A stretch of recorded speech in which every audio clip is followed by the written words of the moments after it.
No less a figure than St. Augustine of Hippo really warned early Christians, said you've got to understand the nature of the genre you're dealing with and don't over-literalize things. And I've puzzled over the right phrasing for a long time. I always think of Genesis as a revealed symbolic history. It's about real things, real happenings. It's presented using the language of symbolism.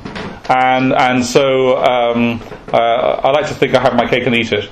But I think also, Augustine, by the way, talked about things being created all at once and then unfolding. And the word in Latin is evolvere. So this is a guy in the 6th century already getting towards the idea of evolution. Right? Evolution itself can be given, if you like, a Christian stance or a theistic stance or a non-theistic stance. A lot of it is how the narrative is told. So well, the issue with Richard Dawkins, for example, is that he's a master storyteller. It's a long time since he did any experimental science. So he takes a word like gene, he puts the word selfish in front of it. But gene is not selfish or unselfish. But what he's done is spun it. And what you're dealing with, where there can be a problem with evolution, is the way that evolution has been spun. What I would say generally, however, is that Catholicism has no problem with secondary causes. The idea that God creates a universe where things cause other things. And so that puts us rather apart from quite a lot of other theists in the world. And I would include in that category the more extreme kind of radical Protestants of the American Deep South. I'd include a lot of Muslims as well. They've got a big problem with evolution because, generally speaking, in Islam, God is the only cause, and the dominant philosophy in Asharite Islam and its successors in the modern world is that God is the only cause. So evolution is a problem. It's less of a problem for us because we're happy to accept that the world is a garden, not a machine. Thank you. Other questions? Thank you. Stephen Hawking said that the purpose of science is to find the mind of God. So throughout history, knowledge started with faith and then it became science.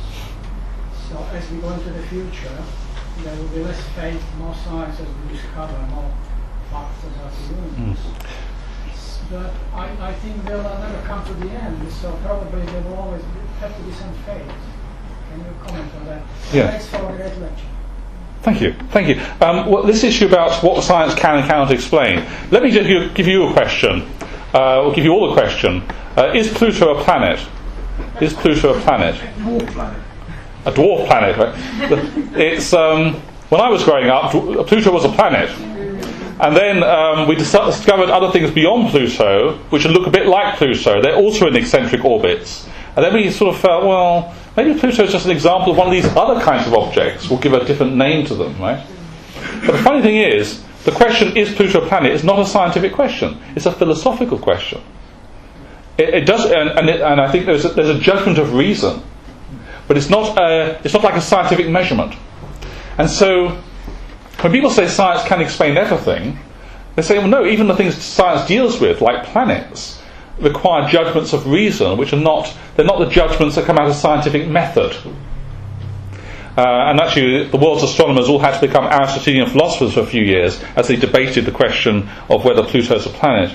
And morality isn't part of science, and aesthetics isn't part of science, and writing a piece of beautiful music isn't part of science, or making a wonderful film isn't part of science, or human relationship. Science does measurements very well. And physics is supreme at the quantitative behaviour of two-body systems. That's what we do very well. That's why we can get a spacecraft to the North Pole of Neptune with a 1 second accuracy after a 12-year journey. That's amazing. We do counting very well. But we don't. But to say that explains everything, I say to people, you've got to get a life. Thank you. Thank you. Yeah. You mentioned television programmes at the start. There's a series running on H2 at the moment, called a documentary series called Ancient Aliens, which promotes the ideas of Eric von Daniken, Giorgio Tsoukalos, and David Childress, people who claim that the Earth was visited by extraterrestrial beings who were responsible for every religious experience, from the Genesis creation story to the apparitions of Fatima. But one of the things they do say, and I can dismiss most of what they say, one of the things they do say that does intrigue me, and I, in my student days, many, many years ago, studied ancient history, not science, was that they claimed there was an earlier cycle of civilization that was wiped out at the end of the last ice age, about 10,000 BC. And the Genesis flood, the Gilgamesh flood, the Greek myth of Atlantis, the destruction of Mohenjo-Daro, the sunken cities of India and Japan, Göbekli Tepe, all came from that period. There's that little grain of truth in it.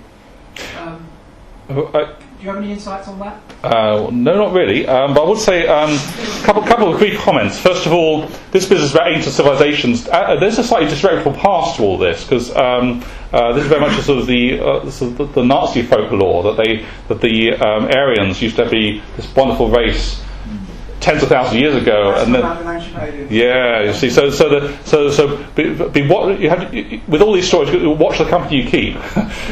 There's some dark stuff there.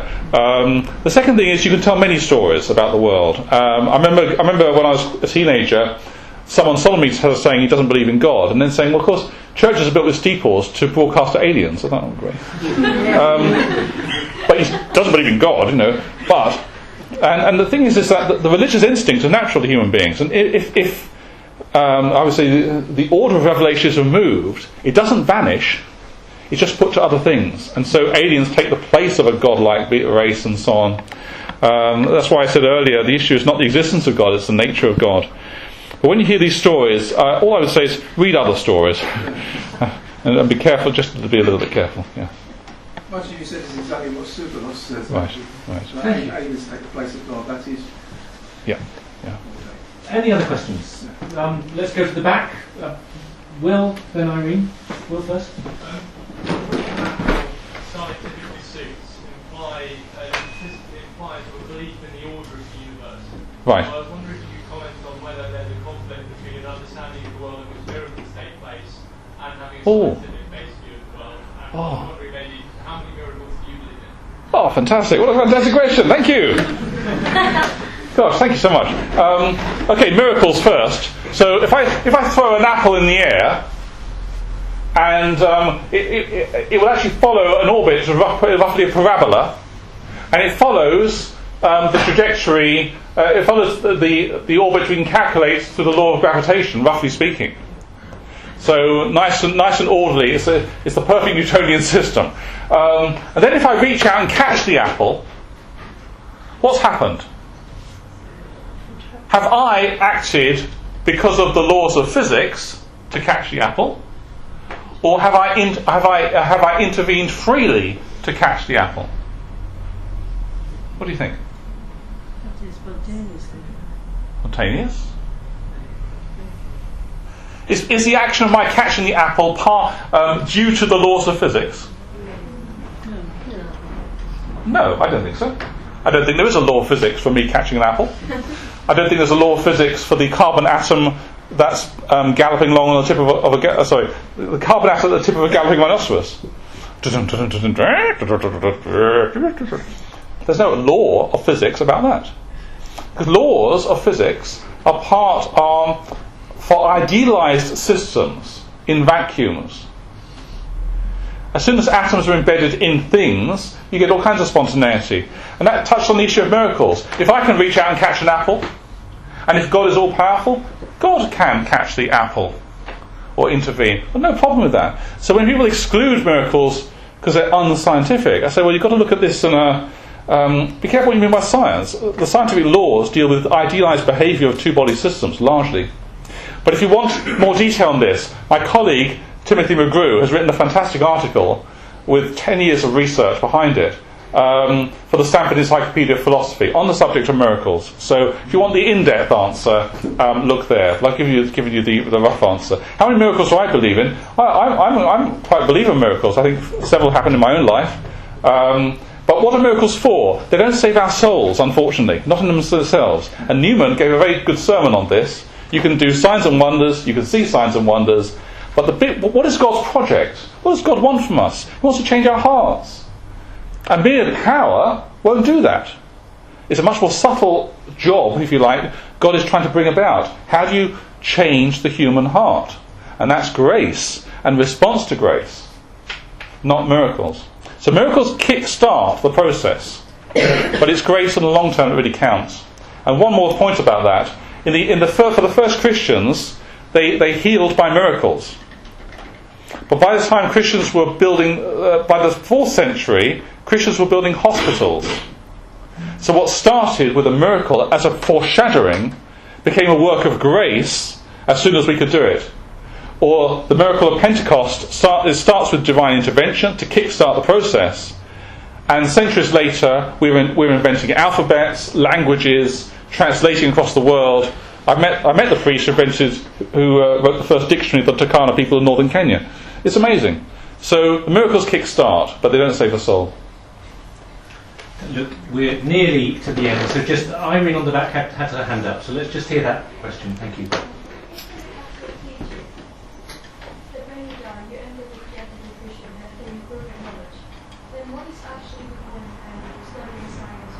Oh gosh, that's fantastic. Wow. You stumped me there. No. Well, I say that... So the question is, if we're going to get all perfect knowledge in the beatific vision anyway, why bother studying here and now? But let me perhaps give you a little parable. So I can play Beethoven's Fifth on a recorder. Or I can play Beethoven's Fifth with a huge symphony orchestra, right? And they're both playing the same piece of music, if you like, in the terms of the melody, but the orchestra has all the tones and the instruments and the richness of the sound. And I think part of our job in this world, if you like, is to become as enriched as possible through acts of charity, but also our knowledge. And then we'll have a certain enjoyment, a greater enjoyment in the sense and the beatific vision, because those natural capacities will reach their proper fulfillment. So, but apart from that, I'm only speculating a little bit here, so we'll have to wait and see. I hope. Yes.